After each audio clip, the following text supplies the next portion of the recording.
There's a strip of water on this planet so narrow that you could almost swim across it. At its tightest point, it stretches just 21 miles from one coastline to the other. You could drive across it in less than 30 minutes.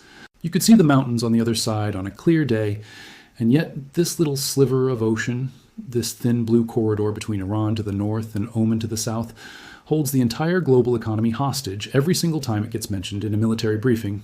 That place is the Strait of Hormuz. And right now, in 2026, it is the most dangerous, most contested, most explosive stretch of water on the face of the earth. What the United States military is doing there right now is something that has never been attempted before in the modern era. The consequences of what happens next will be felt in every kitchen, every gas station, and every factory on the planet. Let's start with the basics, because you need to understand exactly what this place is and why it matters so much before you can understand the scale of what's happening right now. The Strait of Hormuz sits at the very entrance to the Persian Gulf. It's the only way in or out. On one side, you have Iran, sitting like a landlord who controls the only door. On the other side, you have Oman's Musandam Peninsula, which juts out into the water like a rocky fist. Between them, the entire liquid heartbeat of the global economy flows every single day. We're talking about roughly 21 million barrels of crude oil moving through that passage every 24 hours. That number represents about 20% of the entire world's oil consumption. Every barrel of oil coming out of Saudi Arabia, Kuwait, Iraq, Qatar, and the United Arab Emirates has to pass through this doorway. Every single one. There is no real alternative. There is no pipe that goes around it. There is no secret tunnel. There is no other ocean route that works at scale. The Strait of Hormuz is, in the most literal sense, the jugular vein of the global oil market, and someone just put a knife to it. Beyond oil, a third of the world's liquefied natural gas passes through this passage. The Arabian Gulf region accounts for at least 20% of all seaborne fertilizer exports globally, with nearly half of all internationally traded urea, the most commonly used nitrogen fertilizer on Earth, originating from this region. That means the moment this strait starts getting choked, farmers in South Asia, Africa, and Latin America start worrying about their harvests. The medicines produced in Asian pharmaceutical factories that rely on Gulf petrochemical precursors start running short. Even semiconductor production is threatened because the region exports massive quantities of helium used in chip manufacturing. The World Economic Forum's head of the International Energy Agency, Fatih Birol, has called what's happening in the Strait of Hormuz right now the largest supply disruption in the history of the global oil market. Read that again. The largest in history. Bigger than the 1973 Yom Kippur oil embargo. Bigger than the Iranian Revolution of 1979. Bigger than anything that has come before. And here you are, watching it unfold in real time. To understand how we got here, you need to go back to February 28, 2026. On that date, at 1:15 in the morning, the United States Central Command launched Operation Epic Fury. Working in coordination with the Israeli Air Force in what Israel called Operation Roaring Lion, American forces struck Iranian military installations, nuclear enrichment facilities, missile production factories, and naval assets across Iran. In the opening hours of that operation, Supreme Leader Ali Khamenei was assassinated. Within 48 hours, the conflict had spread to 7 countries: Bahrain, Jordan, Kuwait, Qatar, Saudi Arabia, the UAE, and Iraq. All became involved as Iran launched its counter-operation, named True Promise 4, striking U.S. military bases across the region. A CNN investigation later confirmed that at least 16 American military sites sustained damage during the war, and NBC News reported that Iran struck over 100 targets across 11 bases in 7 countries. The scale of this thing was staggering from the very first hours. Iran's response to the strikes was immediate and calculated. If America wanted to use its air power to hurt Iran from the skies, Iran would use the Strait of Hormuz to hurt the entire world through its wallet. On March 4, 2026, the Islamic Revolutionary Guard Corps transmitted warnings via VHF radio to every vessel operating anywhere near the strait. The message was blunt. No ship is allowed to pass the Strait of Hormuz. The IRGC officially declared the strait closed to unfriendly nations, allowing only Iran-approved vessels to transit. The British Royal Navy noted that the closure was not legally binding under international maritime law, but also acknowledged that safety absolutely could not be guaranteed. Ships started turning back. Shipping firms began suspending operations. Insurance companies started refusing coverage for tankers heading toward the strait, and without insurance, commercial shipping cannot function. Hundreds of petroleum tankers and cargo vessels became trapped inside the Persian Gulf, unable to exit. Oil prices spiked toward $120 a barrel almost immediately. What Iran deployed to enforce this closure was a 3-layer chokehold strategy that military analysts immediately recognized as one of the most sophisticated maritime denial operations ever attempted by a non-superpower military. The first layer was limpet mines and sea mines laid along the strait's shipping lanes. By early March, Iran had deployed about a dozen mines, Maham 3 and Maham 7 variants, into the water, with intelligence sources warning that Iran retained the capability to lay hundreds more, having sunk only a small fraction of its mine-laying capacity. The second layer was swarms of fast attack craft from the IRGC Navy, small, quick boats that swarmed around tankers, fired warning shots, boarded vessels, and terrorized crews. The UK Maritime Trade Operations Centre reported 10 attacks on ships in just the first week of the closure, with 5 crew members killed on 2 separate vessels. The IRGC's small boats could approach tankers at high speed, fire on bridge windows, and vanish before any response could be mounted. The third layer was deeply buried, hardened anti-ship cruise missile sites hidden in the mountains along Iran's northern coastline. These sites, armed with Noor, Qadr, and Abu Mahdi missile systems, could reach any vessel transiting the strait from behind massive concrete bunkers and geological shielding. Even a superpower can't simply shoot its way through a geography that complex. Now here is where the United States military steps in with a response that is, genuinely, unlike anything it has done since the Cold War. The scale of what America has assembled and deployed in and around the Strait of Hormuz is something that should make your jaw drop. Let's walk through it piece by piece because the details are what make this extraordinary. First, the aircraft carrier situation. The United States has deployed not 1, not 2, but 3 aircraft carrier strike groups to the region. This is a tri-carrier deployment, which is typically associated in military planning circles with major contingency operations, the kind of war footing that America only reaches when it's truly serious. The USS Gerald R. Ford, the most advanced aircraft carrier ever built, and the USS Abraham Lincoln were already in the region conducting operations under Epic Fury. Then, the USS George H.W. Bush departed Naval Station Norfolk in late March 2026, taking an extended route around South Africa to avoid the Red Sea threat from Houthi militants, arriving to complete this 3-carrier force. Each carrier brings with it a full strike group, guided missile destroyers, cruisers, attack submarines, and carrier air wings with dozens of fighter jets and electronic warfare aircraft. 3 carrier air wings combined give the United States enough sortie generation capacity to simultaneously conduct precision strikes, air superiority operations, close air support, and maritime patrol across an enormous geographic area without pause. At the same time, 3 carrier strike groups mean 3 layers of cruise missiles, 3 layers of anti-aircraft missile batteries, and 3 submarines lurking beneath the surface ready to act at a moment's notice. The aerial component of what America has deployed is breathtaking in its diversity and lethality. During Operation Epic Fury, F-22 Raptors, the most capable air superiority fighters in the world, were deployed to Israel, marking the first time they had ever gone there for combat operations. More F-22s staged from RAF Lakenheath in the United Kingdom.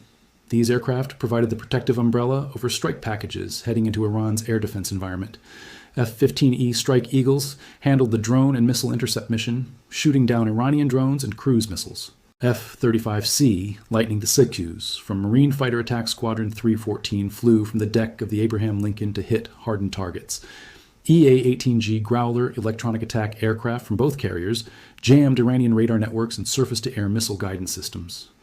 And then there are the A-10 Warthogs, the famous tank killers, which were deployed specifically to hunt and destroy Iranian vessels in the shallow, confined waters of the strait.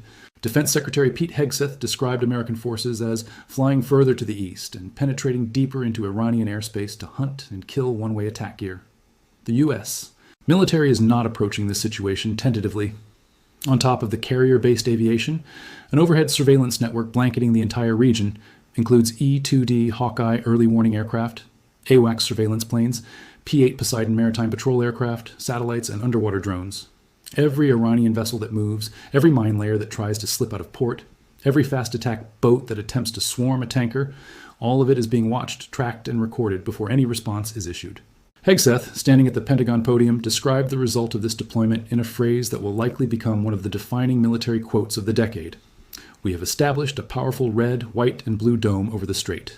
This dome, he said, included more than 100 fighter jets, drones, and reconnaissance aircraft providing around-the-clock surveillance and defensive coverage.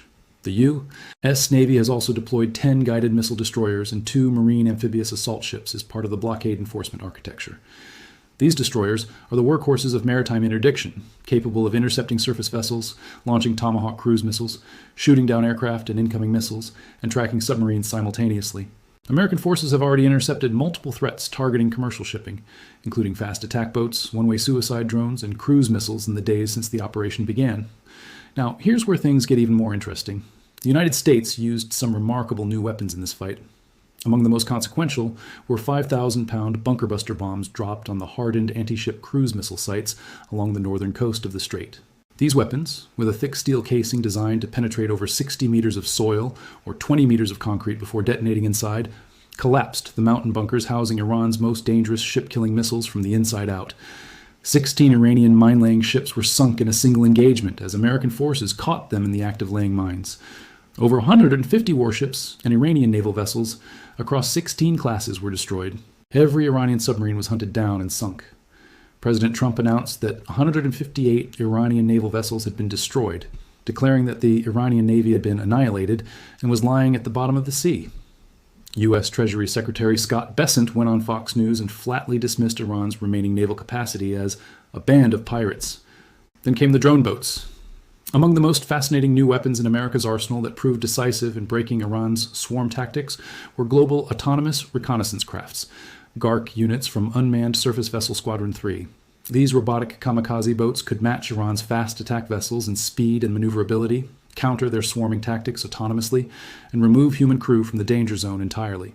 In a matter of days, the architecture Iran had built to choke global shipping began to crumble when this capability was deployed at scale. The U.S. didn't just clear mines or sink boats. It dismantled Iran's layered chokehold strategy through a coordinated combination of autonomous drones, precision bunker buster bombs, and low-altitude close-air support from the A-10s. The underwater dimension of this fight is something that doesn't get talked about enough. The Strait of Hormuz presents one of the most complex mine clearance challenges in naval history. Naval mines are described by experts as the most cost-effective weapons in modern warfare. A single mine, even the suspicion of a single mine, is enough to compel every commercial shipping operator to assume a wider threat exists, invalidating their insurance and shutting down their use of the waterway entirely. Iran knows this. The United States walked into this crisis with a significant vulnerability. It had decommissioned its last 4 Avenger-class mine countermeasure ships from Bahrain in September 2025, just months before the war began. The MH-53E Sea Dragon helicopters that had long formed the backbone of American airborne mine sweeping were phased out in August. The Navy's plan to replace these assets with specially equipped littoral combat ships had run into years of delays and budget problems. The Navy had dismantled its Mine Warfare Command back in 2006, and the institutional knowledge and advocacy that came with it had atrophied badly. So, when Iran started laying mines, America found itself facing one of history's most dangerous choke points, without its primary minesweeping tools on station. The 2 LCS ships configured for mine countermeasure operations, the USS Tulsa and USS Santa Barbara, were in Asia when the crisis began. The U.S. response to this gap was to rush mine-clearing operations using underwater drones, LCS mine countermeasure packages, and whatever allied assets could be scraped together. 2 U.S. Navy destroyers crossed the strait on April 11th, specifically to begin mine-clearing operations in the Arabian Gulf, with CENTCOM announcing that additional underwater drones would join the clearance effort in the coming days. Britain offered to send mine-sweeping drones rather than ships, reflecting the political difficulty for allied governments of physically entering what had become a combat zone. NATO allies largely declined the American request to contribute naval assets. The U. Hess called on South Korea, Japan, Australia, and European nations to contribute to securing the waterway, making the blunt argument that those economies are actually far more dependent on Gulf energy flows than the United States is. The world needs this waterway a lot more than we do, Hegseth said pointedly. On April 12th, President Trump went further, announcing on Truth Social a formal naval blockade of Iran. The blockade, which went into effect on April 13th, targeted any and all ships trying to enter or leave Iranian ports and coastal areas. 3 carrier groups, 10 destroyers, and 2 marine assault ships would enforce it. Surveillance from space to submarine depth would track every vessel. 3 ships were ultimately seized. 33 vessels were intercepted by CENTCOM count, with 26 managing to bypass the blockade, according to Lloyd's maritime tracking. The dual blockade, America blocking Iranian ports, Iran blockading the strait itself, created what analysts called a mutually assured economic destruction scenario. Iran was being strangled economically at a rate that U.S. officials estimated was costing Tehran $500 million every single day. But the global economy was also taking severe damage. Global oil supply plummeted by 1 million barrels per day in March alone, down to 97 million barrels per day total, the largest supply disruption in history, confirmed by the International Energy Agency. The Dallas Federal Reserve modeled what a complete removal of Gulf oil from the market would mean roughly 20% of global oil supply, with about 80% of the impact falling on Asia, particularly China, India, Japan, and South Korea. Then came Operation Project Freedom, launched on May 4th, 2026. And this is where what the U.S. military is doing becomes truly extraordinary. Project Freedom is the direct escort operation, physically shepherding commercial vessels through the contested passage under the protection of American warships. U.S. Central Command set up a heavily defended maritime security zone along the southern portion of the Strait of Hormuz, creating a protected corridor. Navy-guided missile destroyers physically escort ships through the lane, while the overhead dome of fighter jets, drones, and surveillance aircraft watches for any incoming threat. 2 U.S. flagged commercial vessels successfully transited the strait under this escort as the operation began, offering what officials called a proof of concept. CENTCOM reported reaching out to dozens of shipping companies to encourage traffic flow. On the day Project Freedom launched, Iran attacked the American naval and commercial vessels passing through the strait, and the U.S. responded by sinking 7 Iranian small boats. Defense Secretary Hegseth was careful to maintain the line, "The ceasefire is not over." The exchange of fire was classified as below the threshold of resuming full combat operations, even as the shooting was happening in real time. The ceasefire itself is a story within the story. Pakistan stepped in as a mediator, brokering a 2-week ceasefire that went into effect on April 8th. Iran proposed a 10-point peace plan. Trump initially called it workable, then called it fraudulent. The Islamabad talks between U.S. and Iranian negotiators broke down when Iran refused to attend a second round of sessions. Trump extended the ceasefire at Pakistan's request. Iran attacked 3 commercial ships in the strait just hours after the extension was announced, with an IRGC gunboat approaching a container ship and opening fire on its bridge without warning, causing heavy damage. Iran's position on the ceasefire extension was characteristically defiant. A senior Iranian official said it means nothing. Vice President Vance's planned trip to Islamabad for a second round of talks dissolved when Iran declined to show up. The issues on the table: freedom of navigation through the strait, Iran's nuclear and ballistic missile program, sanctions, and a long-term peace framework remain unresolved as of today. As of May 25th, 2026, U.S. and Iranian negotiators have apparently agreed to broad principles of a framework, and Trump has said negotiations are proceeding nicely, while Secretary of State Marco Rubio says the U.S. is still waiting for Iran's formal response to the latest terms conveyed through Pakistani intermediaries. Iran's parliament spokesman responded to the pressure with characteristic theater, saying that if the U.S. wanted an agreement, it should negotiate, and if it wanted higher gas prices at home, it should continue bluffing. Iran's IRGC conducted what it called Maritime Security Belt 2026 exercises, pushing submarines and fast attack craft back into the strait in a live-fire drill, operating well within the engagement range of American carrier-based aircraft and cruise missiles. The drill declared a temporary closure of the waterway.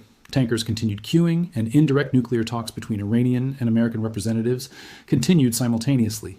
Even amid open hostilities, diplomacy never fully stopped. What does the human cost of this look like on the water itself? At least 1,500 vessels with approximately 22,500 crew members became trapped inside the Persian Gulf at the peak of the crisis, unable to exit through the blockaded strait. 12 seafarers were killed or reported missing in attacks on commercial vessels. One tugboat was sunk. At least 17 merchant ships were damaged, 7 of which were abandoned by their crews. 2 merchant ships were captured by Iranian forces. 1 port worker was killed and 2 were wounded in Bahrain. These are not statistics that exist at a safe diplomatic distance. These are human beings living on ships that became trapped in an active war zone without having signed up for any of it. The strategic debate about what America is actually trying to accomplish here runs much deeper than the immediate tactical picture. The stated military objectives of Operation Epic Fury, as described by Secretary Hegseth, were threefold: destroy Iran's missile stockpiles and launchers, destroy Iran's navy, and permanently deny Iran nuclear weapons. The 2-month campaign cost the United States approximately $25 billion and depleted critical munition stockpiles at rates that analysts assessed would require 3 to 5 years to rebuild.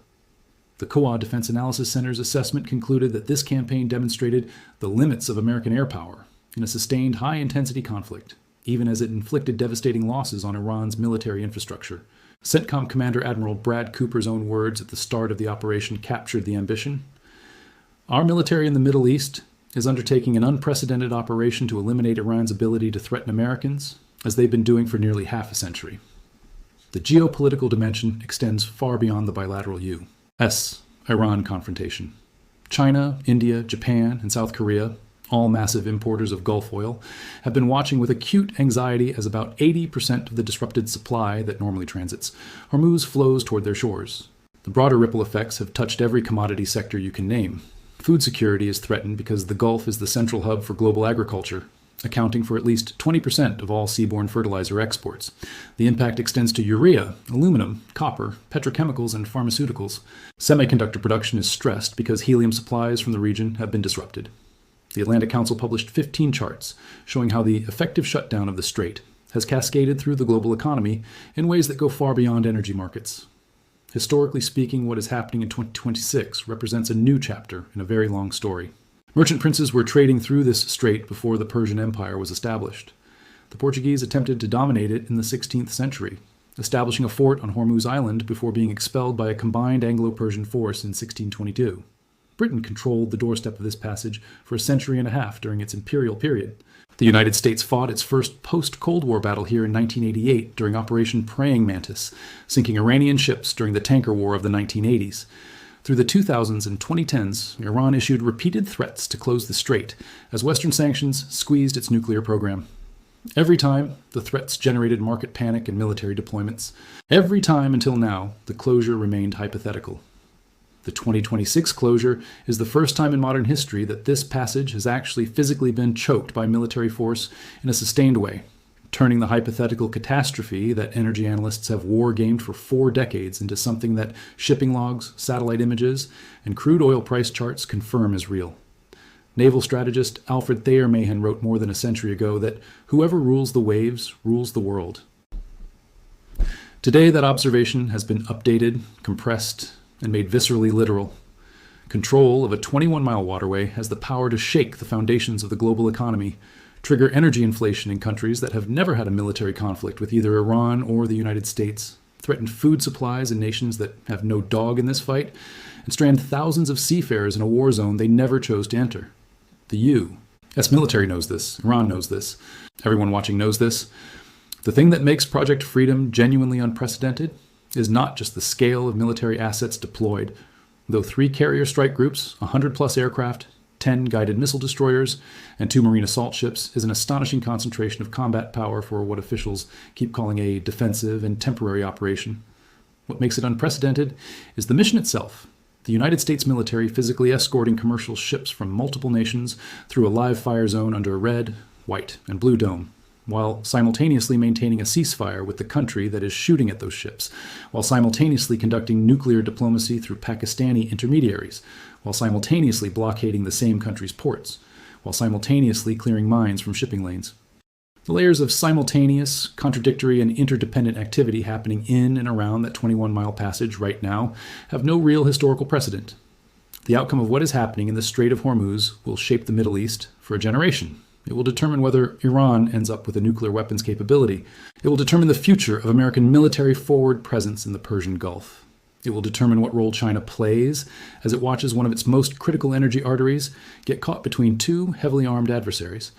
It will determine whether the global shipping industry starts investing in alternative routes and storage infrastructure that reduce the world's dependency on this single, narrow passage, or whether it decides the U.S. military umbrella is enough to keep risk manageable.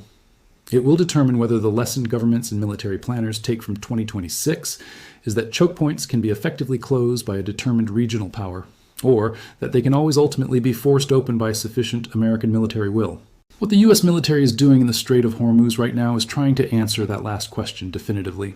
With 3 aircraft carriers, 100 fighter jets, kamikaze drone boats, bunker buster bombs, underwater mine-clearing drones, guided missile destroyers, Marines on amphibious assault ships, and a surveillance network that watches every square mile of water from space to sea floor.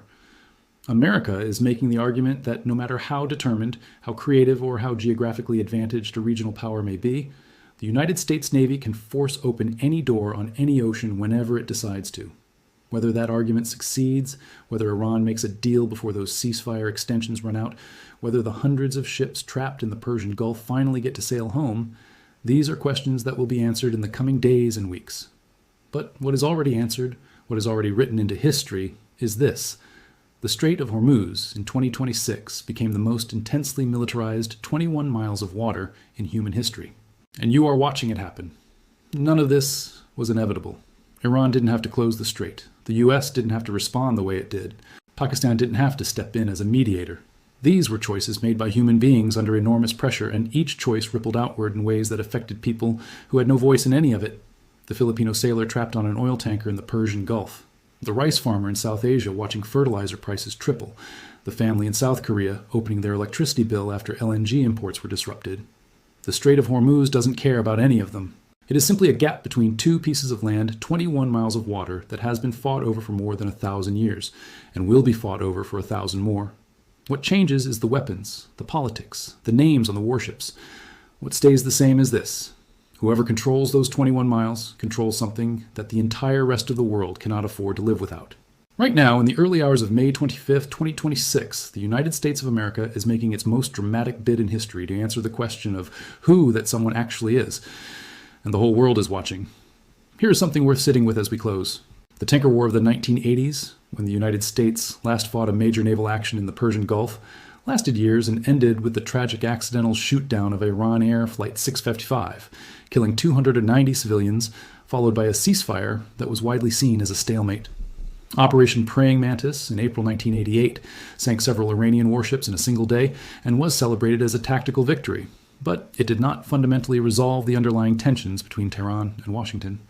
Those tensions festered for nearly 4 more decades, growing and mutating and evolving, until they exploded in the winter of 2026 into what the International Energy Agency has called the largest oil supply disruption in history. The question that nobody can fully answer right now is whether what is happening in 2026 finally breaks that cycle permanently, or whether it simply creates the conditions for an even larger explosion somewhere down the line. If Iran agrees to a genuine peace framework that includes verifiable limits on its nuclear program and a formal commitment to the freedom of navigation through the strait, then perhaps history will record 2026 as the year that America finally settled the Hormuz question for good. If the ceasefire collapses and hostilities resume, or if a deal is reached on paper but falls apart in implementation the way so many previous agreements have, then the ships that fought and sailed here in 2026 will simply be the latest chapter in a story that has no ending yet in sight. What we know with certainty is that the geography is not going anywhere. The strait will still be 21 miles wide tomorrow. The oil will still need to flow. And somewhere, right now, on the bridges of guided missile destroyers sailing under a dome of American air power, and in the engine rooms of tankers finally daring to move again after months of standstill, and in the negotiating rooms in Islamabad and Washington and Tehran, the people who are deciding what happens next are doing their jobs. Some of them are scared. Some of them are certain. Some of them are exhausted. All of them are aware that the eyes of the entire world are on a thin blue corridor between two pieces of land, 21 miles wide, through which the fate of the global economy is being decided one day at a time. That is what the United States military is doing in the Strait of Hormuz, and now you know